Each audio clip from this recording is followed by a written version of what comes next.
Thank you all for joining us today. We're so happy to have you here this afternoon. We have a great presentation, and I'll turn it over to Kathleen Toomey, Vice President of Marketing for the Riverwoods Group. Great. Thank you so much, Adele. I appreciate everyone coming in and checking in. And Kaylee, if you can advance the next slide. What I want to do is touch base on some housekeeping. Most everybody now knows how to react on Zoom. We have muted you all because we have over 100 people today, but we absolutely want your questions. Both Dr. Waldinger and I feel that this is going to be the most important part of our session. So please, at any point in time, put questions in the Q&A box at the bottom of your screen, and we will get to as many as we possibly can during this workshop. We are also recording this, so if you love what you hear today and you want to send it to someone else or rewatch it in the future, we'll be sending you that webinar link in the near future. And we have only done this since March, so we are always open to how we can improve. So please send us suggestions for how we can improve and ideas for what else you'd like to hear about. We're hoping that you learn a lot today that you can use in your own life. And we can advance the slide. I am very, very excited to have Dr. Waldinger here to guide us through this conversation. I have been fascinated by this study for years and thrilled that he's made himself available for us to learn from. Dr. Waldinger is uniquely qualified to talk about how to have a long and happy life. You could say he's a triple Harvard. He went to Harvard College, Harvard Medical School, and is currently a clinical professor of psychiatry at Harvard Medical School, as well as the director of the Harvard Study for Adult Development. He's also founder and director of the Lifespan Research Institute. Now, you may have heard of Dr. Waldinger through his TED Talk, in which he encapsulated the results of the study. It was, I think, one of the TED's 25 most popular talks ever. And he is most widely known for his work on the results of the world's most comprehensive longitudinal study. And we're going to get into why that is so significant. He's now beginning a study of the more than 2,000 children of the men, the second generation. And we are going to have a lot of questions for him today. As I mentioned, over 100 people zooming in. Most of our participants are what I like to call experienced adults and have time as retirees to really focus on what the results of this study mean and how it can affect them if they choose to. So we'll give you some really practical suggestions. Before I get into the meat of what we're going to be talking about, I just want to introduce who we are. And if Kaylee can go to the next slide. And the next slide, I'm Vice President of Marketing for Riverwoods Group. We are Northern New England's largest family of nonprofit continuing care retirement communities. That's a mouthful. What does that mean? If you can go to the next slide, Kaylee. We have 3 different communities in New Hampshire: Exeter, Manchester, and Durham, New Hampshire. Our communities are CCRCs, which is, and that's great, you can go to the next slide, which means you move into a community like ours as an independent adult, and you have freedom to not worry about home maintenance, not worry about security, transportation. You have the access to more friends, more options, and importantly, if you move to a CCRC, you stay in control of the choices in your life. Now, what do I mean by that? It means that you come in as an independent adult, but as you age, if you have needs, assisted living, memory care, or skilled nursing or nursing care, you can get those needs right within the community. And it's going to be less expensive. and you know the people who are caring for you. So it's particularly valuable for a couple, people age differently. You can stay together. One person isn't driving to visit another person. It's also considered an insurance product. So not only are we nonprofit, but we're also an insurance product. So your costs are much lower than if you were to live at home, wait, and then go straight to assisted living, nursing care, because you're going to be paying much more. So if you'd like to learn more about our communities, we have contacts at the end, which we will share with you. And our goal in this kind of a web workshop is to provide information to people that just elevates the knowledge of how adults can live their best lives as they get older. And I've been with this organization for 13 years, and this is one of the most fascinating studies I've read about. So I want to just welcome again Dr. Waldinger. Thank you so much for joining us. It's a pleasure to be here. So we have so much to learn from you today, but what I'd like to start with is having you tell us about the Grant and the Gluck study. And I don't know if I'm pronouncing that correctly. What started the idea to have such a massive study? Well, initially, they were two separate studies that actually didn't know about each other. One study started at the Harvard Student Health Service, the health service that gave health care to Harvard undergraduates in 1938. They were interested in studying mental and physical health. They said, there's been so much emphasis on what goes wrong with us as human beings. Let's study all the things that go right. So they thought they would study a group of Harvard College undergraduates for a few years to see how they moved through college and into young adult life. Now, of course, back in 1938, they thought, well, if you want to study normal young adult development, you study all white men who go to Harvard. Representative population. Exactly. Like we would never do that now. Never, ever. And of course, we've now brought in women into our study, both in the first generation, but in the second generation, more than half women. And so we are changing that. But initially, it was a study of these Harvard undergraduate men. And the second study was started just nearby at Harvard Law School. It was started by a law professor, Sheldon Gluck, and his wife, Eleanor Gluck, who was a social worker. The two of them were interested in why some children from really disadvantaged backgrounds managed to stay out of trouble and grow up into upstanding citizens.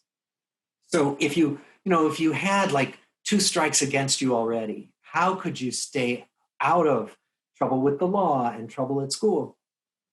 So they gathered all these boys from some of the poorest and most troubled families in the city of Boston in 1938.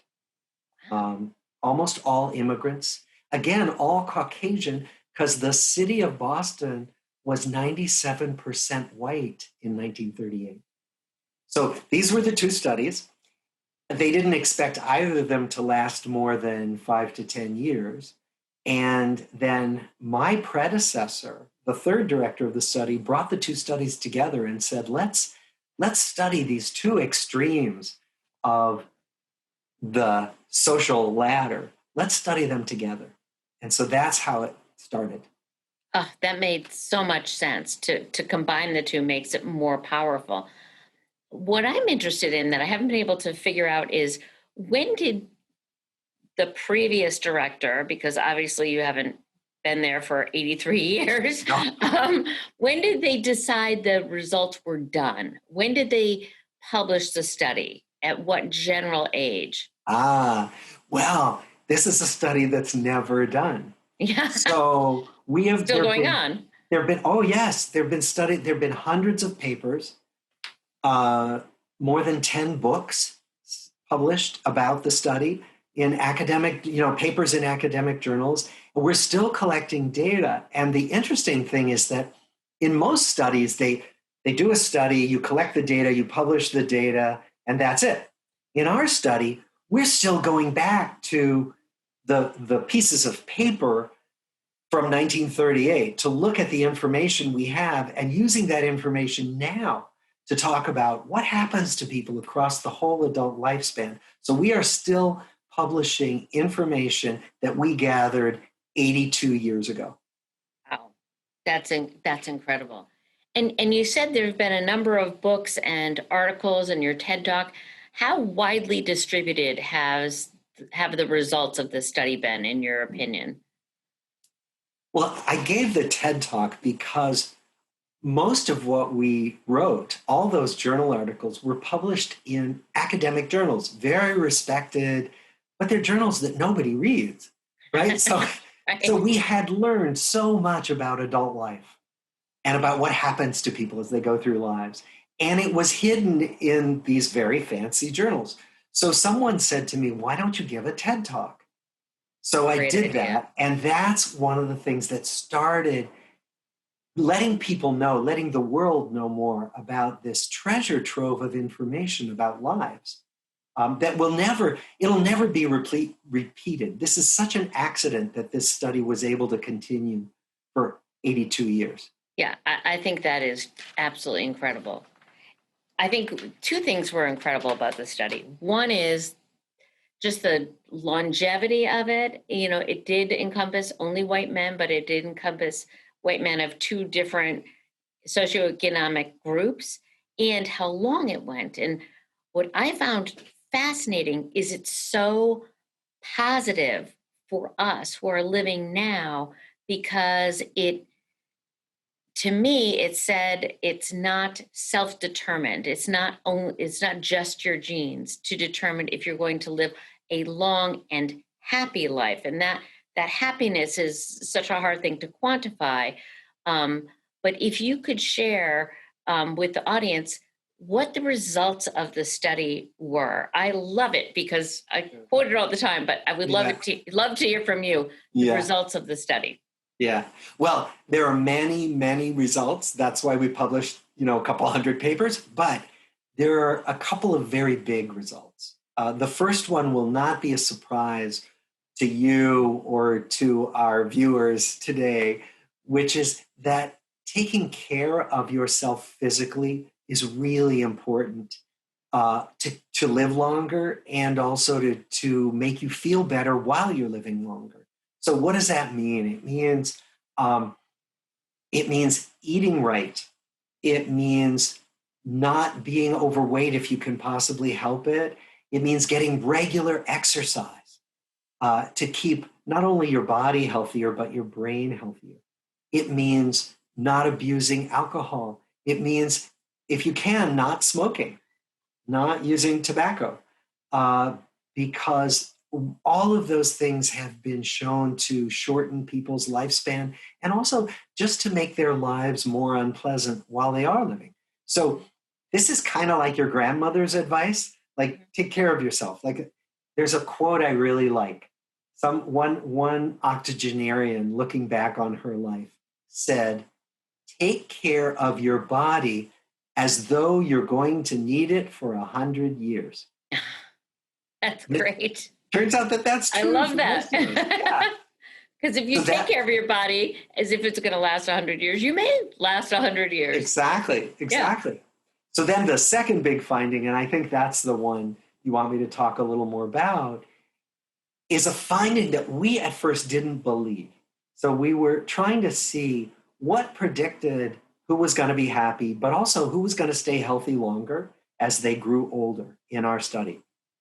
So we looked back, once people got into their 80s and some even into their 90s, we looked back at all the information we'd collected to see, well, what did we know about them when they were younger, about their habits and their lives that predicted who was going to grow old happily and healthfully and who wasn't.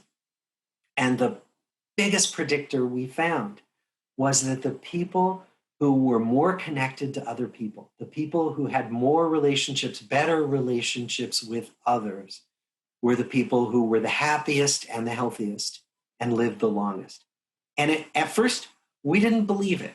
We thought, well, it's all very nice. Relationships make you happy, but how could they actually make you healthier? Mm-hmm. And it turned out that other studies were finding the same thing. So no single research study, as I bet many of your listeners know, no one research study tells the absolute truth. It's just impossible. So what you want to get is many studies to come to the same conclusion. And if that happens, many studies of different people, then you can begin to trust the conclusions.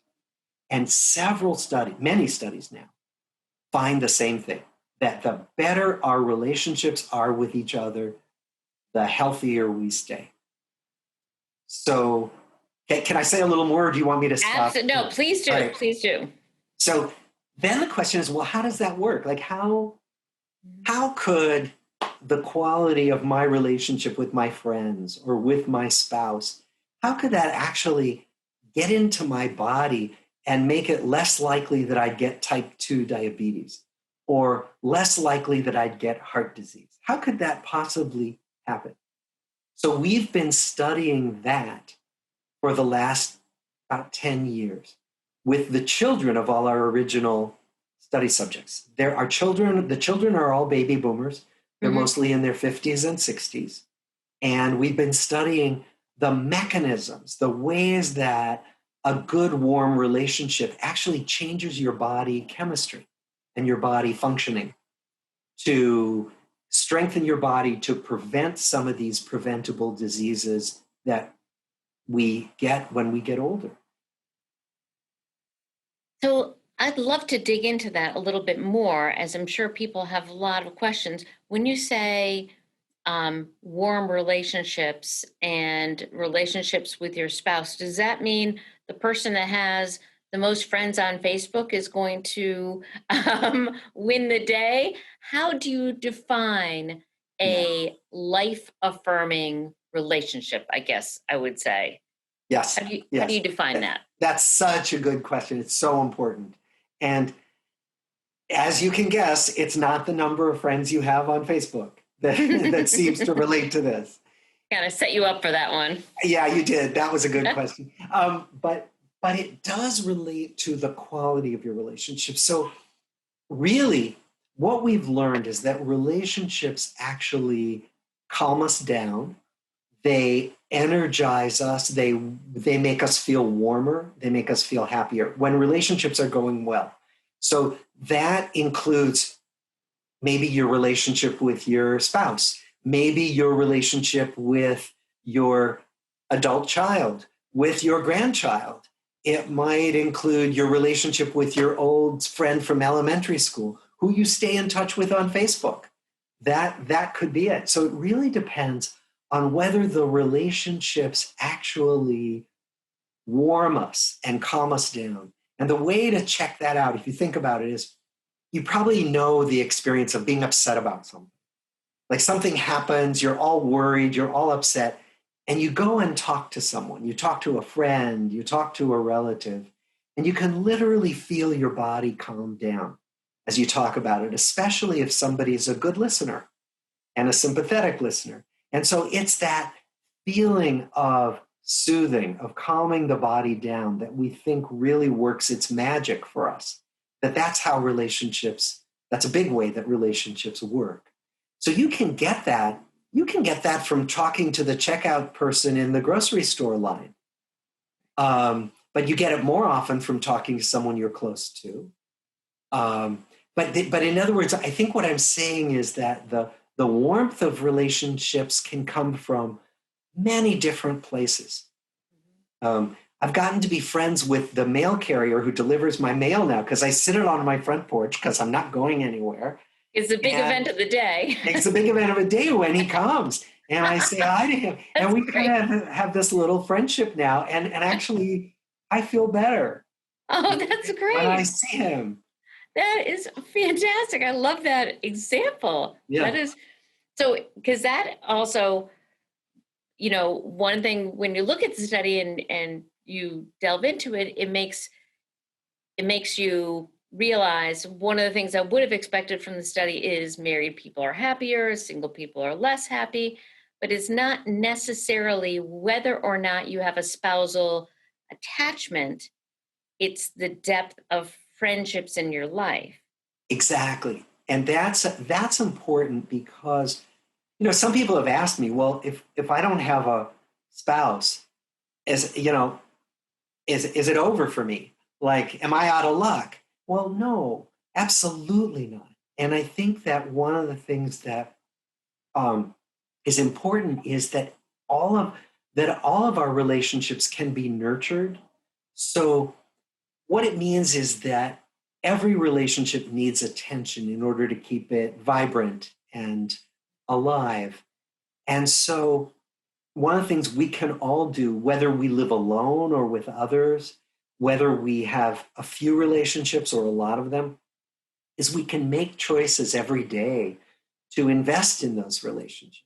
Like we can call people, we can text people, we can set up video chats, even during this time of social distancing, and that making the effort to reach out can really help what I sometimes call social fitness. It's almost like exercising. Like you don't exercise today and then say, okay, I'm done. I've done my exercise for the rest of my life. And similarly with your relationships, including with your nearest and dearest, you're not done. It's that each day you want to think about, okay, who have I not talked to in a while? Or how could I reach out to that person who might be a little more alone than they want to be? And that's the kind of way that we can keep our relationships going no matter who we are. That leads into another question that I had. But before I get to that, I want to just ask about vulnerability. So when you describe the nature of the friendship that you have, it seems that the ones that feed you, keep you warm, are ones where you have the ability to be vulnerable with a friend and feel safe. Yes. Would that be another way to describe it? So you can talk about your worst day? Yes. Okay. My predecessors used to ask a question of our study participants. They would ask, who could you call in the middle of the night if you were sick or scared? Oh, wow. List everybody. And some people couldn't list anybody, including the person they lived with. And some people could list several people. And so I think it speaks to your point that you want to have at least somebody on this earth who you can talk to about personal matters, who you can be vulnerable with, who you can be yourself with. And it doesn't have to be any particular person in any particular role, but just somebody. And that means, too, that you could be a shy person. You could be an introvert. And that's okay. There's nothing wrong with that. There's nothing unhealthy about that. But if you have one or two people who you can really confide in and be yourself with and feel close to, that's all you need. That's really important to know, because I think there are people that shy away from, oh, I know I need to create all kinds of friendships. One thing that I think is distinctive about older adults is that unfortunately many of the friends that we've cultivated over the years are lost to death, or they move away. What would your recommendation be to folks like that who want to be in a friend relationship, but their best friends have passed away? Yes.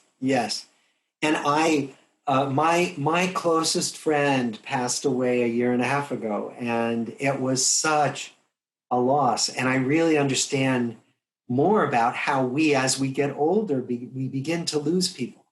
And so then the question is, can you bring new people into your life? And I think that's where our study shows that, yes, people make new friends in their 90s. People get married in their 80s and 90s. It happens. So that the possibilities are there. I think that especially when we're facing loss and we're grieving for the people we've lost, it can be easy to feel like there's no future. But one of the things our study of all these lives tells us is that it's always possible still to bring new people in or to rekindle an old friendship. So one of the things that's great about this new era of Facebook and other platforms is that friends you haven't been in touch with in decades can come back together. Like I know of people who have gotten together, groups of elementary school friends. So groups of people they knew 70 years ago and 80 years ago, some of them. And they get these groups together and they hang out together online and they share stories and they share pictures of their grandchildren. And so I would urge our viewers to think, okay, is there anything I might explore about rekindling old friendships? Just even to find a name of somebody you realize that's the person you used to know, and just send them a little message and see if something comes back. I really, really agree with that. And I think that sometimes you need to be the one that initiates it because, we know there's an epidemic of loneliness among older adults. And I think sometimes it's just putting that first feeler out. If it's just looking on Facebook and saying, are you the guy that went to St. James School or, Newton Elementary and see if that's there. I think then the response is very rich. Yeah. And I think that's why we love the idea of a CCRC, because it can be harder as you get older. Maybe you're not driving at night. Maybe your friends have passed away. When you move into a community that's full of people who have free time, who are looking to make connections, we see these new friendships, new best friends at 82. There's, we have had 6 weddings so far at I love it. Riverwoods, Exeter, one at Birch Hill. So people meet, they fall in love, they become best friends. And it's so invigorating to see that, and you put yourself in that position where you have more access to people, you reap the rewards as long as you're open to it. Yes. And I think that what's important is to know that this kind of possibility is out there, because it is so easy to believe that the future is over for you, right? That you get older, you lose people, and that is simply not the case. When we look at people's lives, it is the case that just what you're saying happens, that new friendships happen, marriages happen, new choruses form, all kinds of things happen. Ukulele bands, Absolutely. It's not over if you're not over. If you put that energy out there. It's not over. The other thing that's important is that even, because one of the problems as we get older is that our physical health can keep us from going out and about in the same ways. Right. And so one of the things that's also important to know is that many, many other people are in the same situation. And now particularly where we can connect on video chats and in these other ways, it's really possible to connect with groups of people, to connect with individual people, even when your health may restrict you to staying closer to home, to staying in one place. That is a wonderful point. And I wanted to ask you to kind of parse the different permutations of social media, and give us a sense of what's healthy and can engender that warm feeling, and what is not healthy, because there's certainly a lot of studies out that talk about how damaging social media can be, in terms of fear of missing out, FOMO, and comparing yourself to others. So can you just give us your thoughts on healthy versus not healthy social media, if there is such a thing? Well, you're asking the question that everybody is asking now. It's so important, and we don't We don't have the answers yet. So we're doing more research on this. And we're actually going to be studying our grandchildren and great grandchildren. And part of what we're going to be studying is the digital revolution and how different kinds of people encounter the internet, right? Mm-hmm. And what works for whom. So we think that it's a combination, that it's not just, one, like Facebook is bad and YouTube is good, or not at all. We know that's not the case. It's probably the case that who we are as individuals makes us react in certain ways to social media platforms. And that when we know more about that, we can decide, okay, who's more vulnerable to feeling worse and who's not? Who's okay to use all the social media they want? But in the meantime, what I would say for people who are tuned in is check in with yourself. If you check in with yourself after you've been online, let's say you've been on a social media platform and you've been on for a little while and then you sign off, check in with yourself. Do I feel better or worse than when I started? Do I feel more energized and more optimistic, or do I feel a little sadder, a little more down? Okay? Because what you'll see then is what effect is my engagement with the internet having on me? And if it's having that effect that lowers your mood and lowers your energy, then it's worth figuring out a different way to interact with the internet. That's a great gut check. That's a great way of... Because we can't say for each person we can't, one size doesn't fit all, but each of us can check in for ourselves. One of the questions that I have is, what practical advice can you give all of the people who are in the audience today and who soon will be taking questions from, knowing what we know now based on this study, that having warm friendships can actually not only make you happier, but help you live healthier? What can we do now to change, to gain more of that in our lives? Yeah. Well, one thing is to pay attention to the choices you're making. So you probably are making choices all day long. Do I do this thing that keeps me by myself? Or do I do this thing that connects me with someone else? And see if you can make more choices that connect you with other people. So if the thought is, do I call my sister who I haven't talked to in a while? Or do I watch this news program? Call your sister. But definitely don't watch the news. Don't watch the news. And that's the other thing. So the other thing I would say is to be very careful about how you take in the news and how you take in. So this is an era of so much social division and so much acrimony, when actually we have so much more in common with every other human being than we have differences. We have so much more. But that our political life and our media make a lot of the differences because they want to keep us upset and they want to keep us riveted and watching. Right. So be really careful.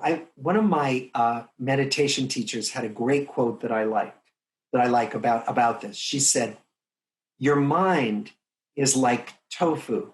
It tastes like whatever you marinate it in." So that's perfect. Don't marinate your mind in nasty, upsetting news. Keep abreast of the news because we do need to know what's happening in our world, but spend more time connecting with people, spend more time on the things that bring us closer to each other, not the things that divide us. That is wonderful advice. Wonderful advice. And when you think back to ages ago, we only needed an hour of evening news. Yeah. You don't need 24 hours of news. And I think as older adults, the tendency is, if you're not out and about in the world as much, you consume it through your TV, and your TV becomes your entertainment. And so instead of picking up the phone and finding your childhood friend, you just watch another episode of news on Yeah. whatever channel you prefer. And you know what we've been doing? So let's say sometimes you need TV, right? You need to relax. You need to just chill out, right? Mm-hmm. I've been watching nature shows. Like remind yourself of the natural world. Remind yourself of the world that's way bigger than our petty political squabbles. And so you can watch TV without agitating yourself as well, depending on what you put into your mind. Mm-hmm. That's a great idea. Last question before we go to the Q&A is COVID, obviously, dominating the world. We are all anticipating a second wave in the fall and winter. In New England, we're dreading fall and winter because it's going to be hard to do things outside. So through the summer, instead of staying in and binging Netflix, you can go for a walk with a friend.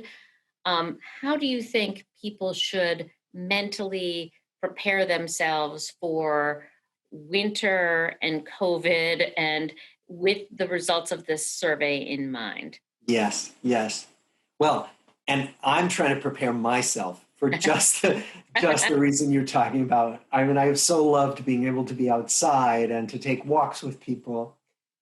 So first of all, let me go back to my meditation training, which teaches me that no, we can't prepare for an entire winter. Impossible mentally to prepare for that.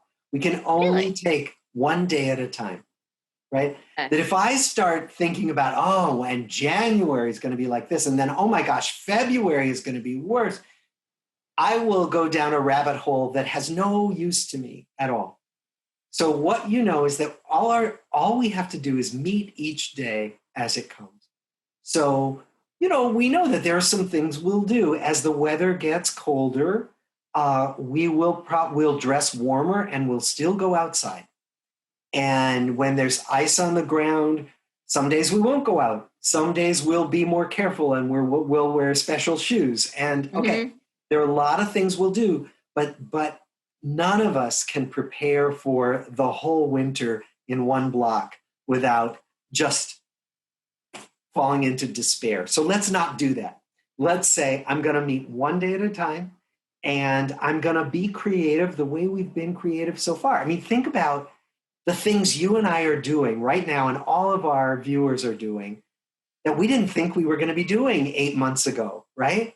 Right. We've adapted. Oh, we have so adapted. We've pivoted and we will do it again. So we're going to spend our first winter doing social distancing and we'll figure it out. And I think that that's the thing we need to remind ourselves of because, otherwise we're borrowing trouble before it's happened. I think that's a great mantra, and it makes me realize I forgot in the introduction to also mention that you are a Zen priest. Yeah. But you just demonstrated your Zenliness. That's a good. I think so much of us borrow trouble.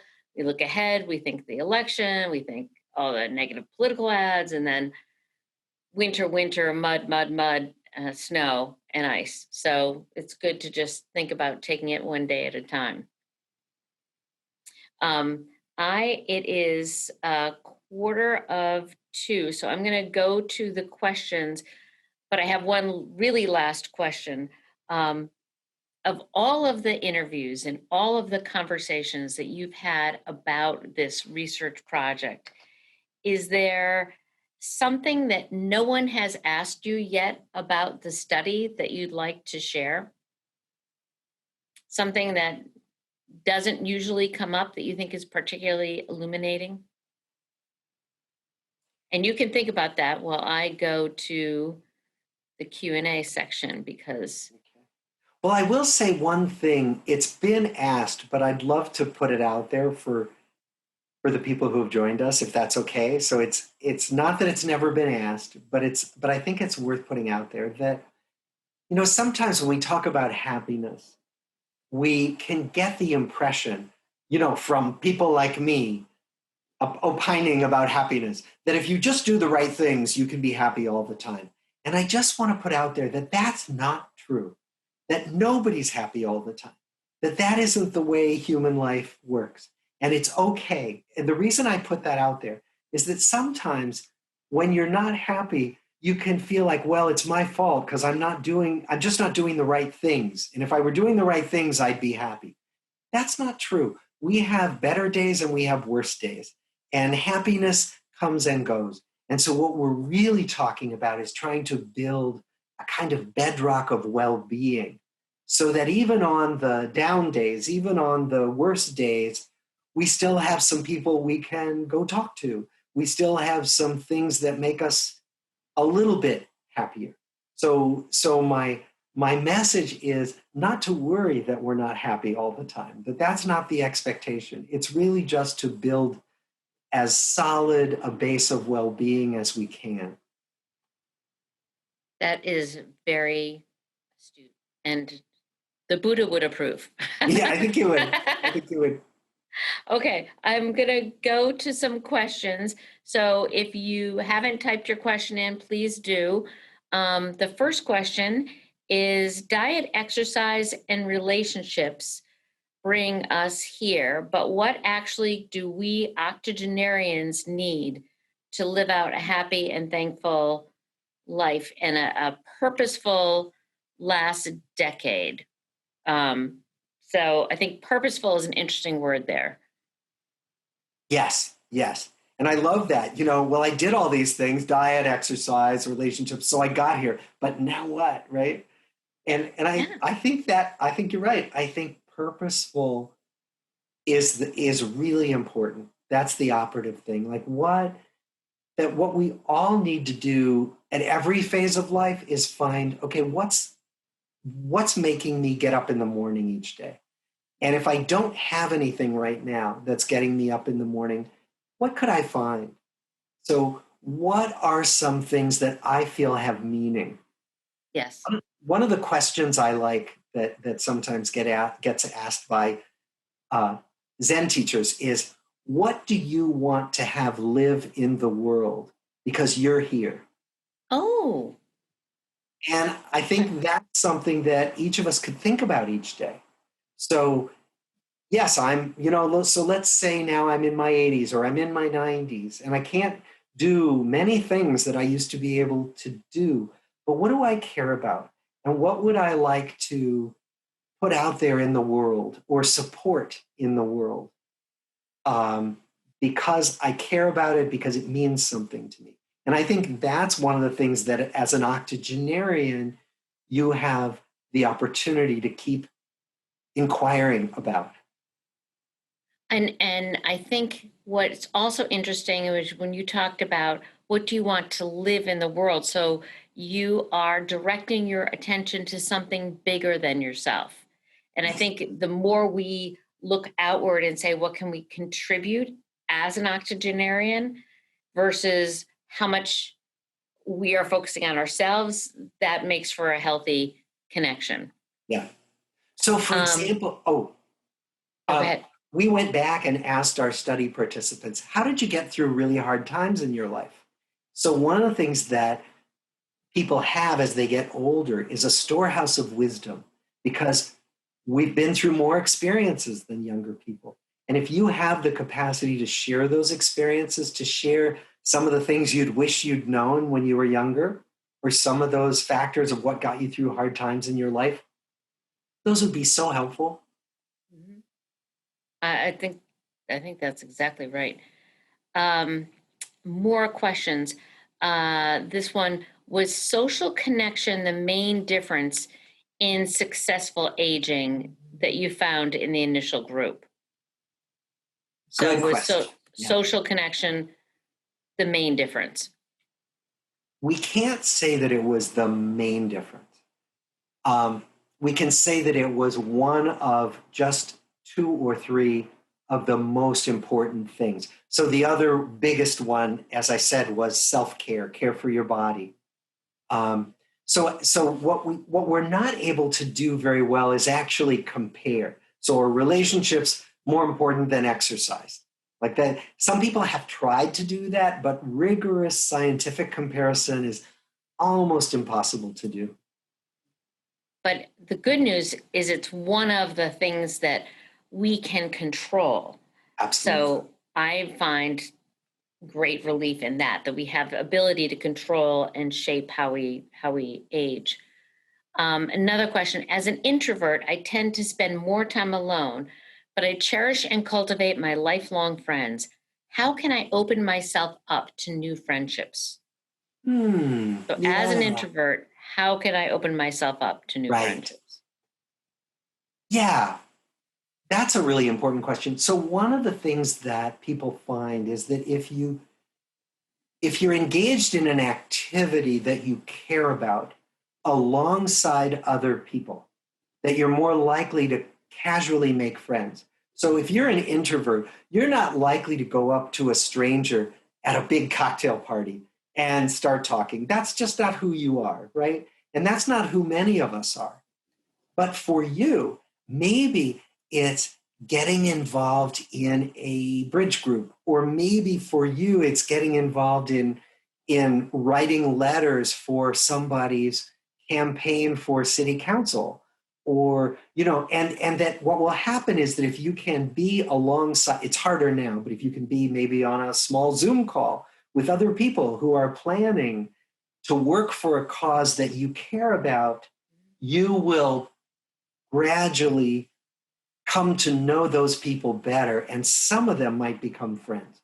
So, what I would say is focus on those things you care about, those things you love, and do them with other people in small groups, and see if that helps you to make new relationships. Good. So following your heart and what you're truly interested in, and then meshing people there. We have a couple of questions on the second stage of the study. One question is, are there many people of color in the second stage of the study?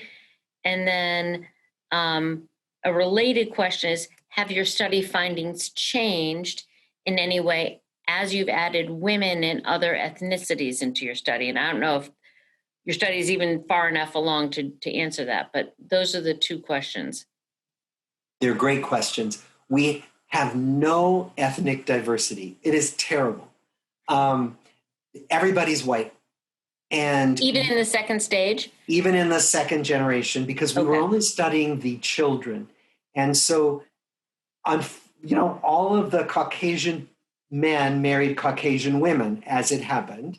Mm-hmm. In the first generation, they all had Caucasian children.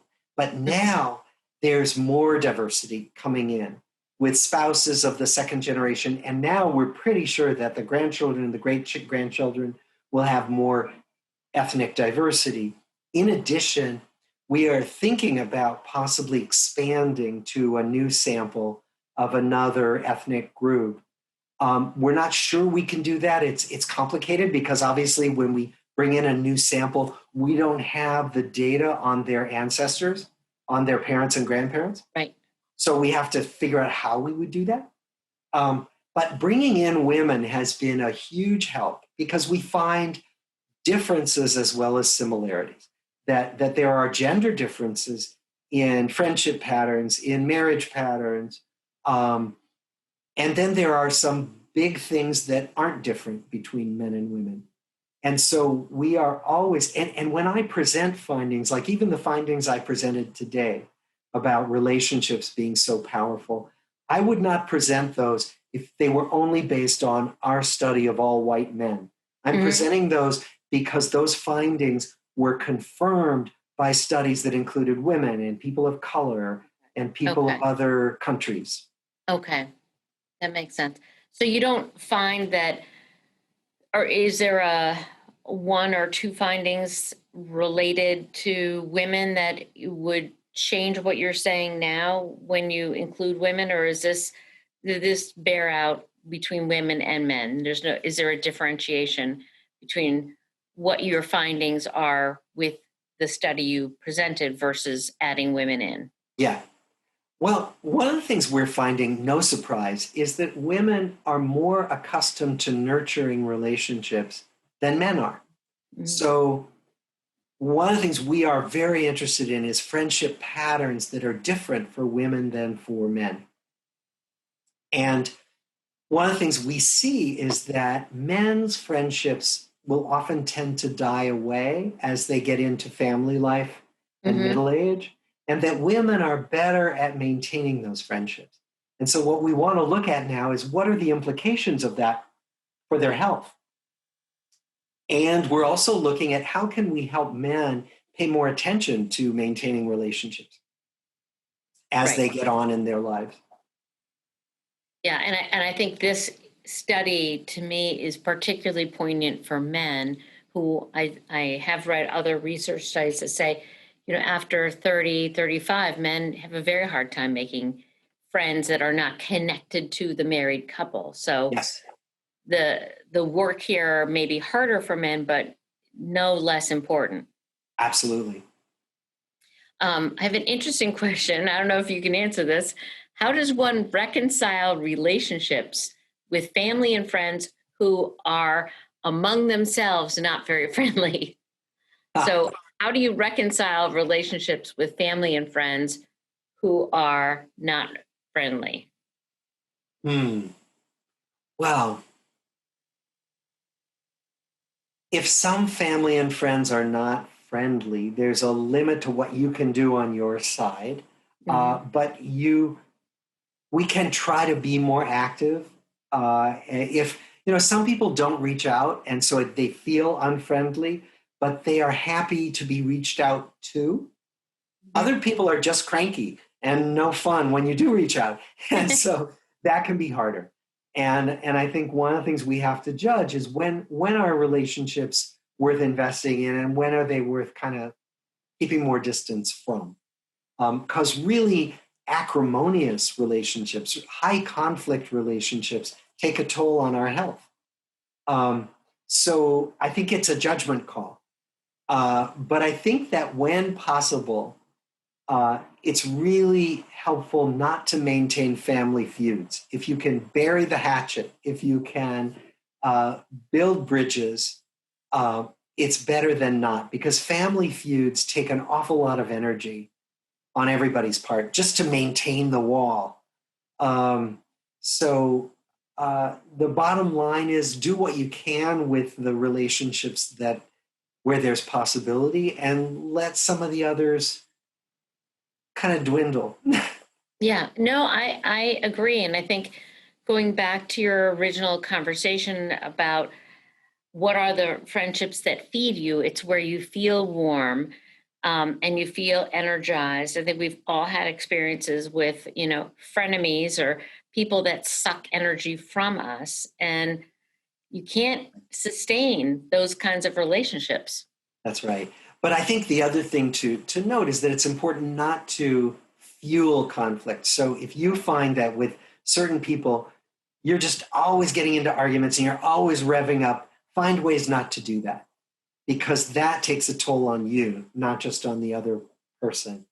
So just find if someone is really agitating you, find ways to step away from that. Okay, we have a lot of questions. Unfortunately, we are out of time. Um, and I hate to end this because there are more questions coming in. Um, but I guess one last question I'll take. If you were married but now single, how do you avoid being the fifth wheel in your previous relationships? That's Oh, we'll end that with is really hard. That is yeah. really hard. Um, we have a couple of friends who are now single who were married, and they're finding that they don't get invited to the couples dinners that they used to get invited to, and that kind of thing. And it's hurtful. It's painful. Mhm. Um, and sometimes because people don't know, it's not to excuse it at all. It's just sometimes people don't know what to do, don't know whether to invite.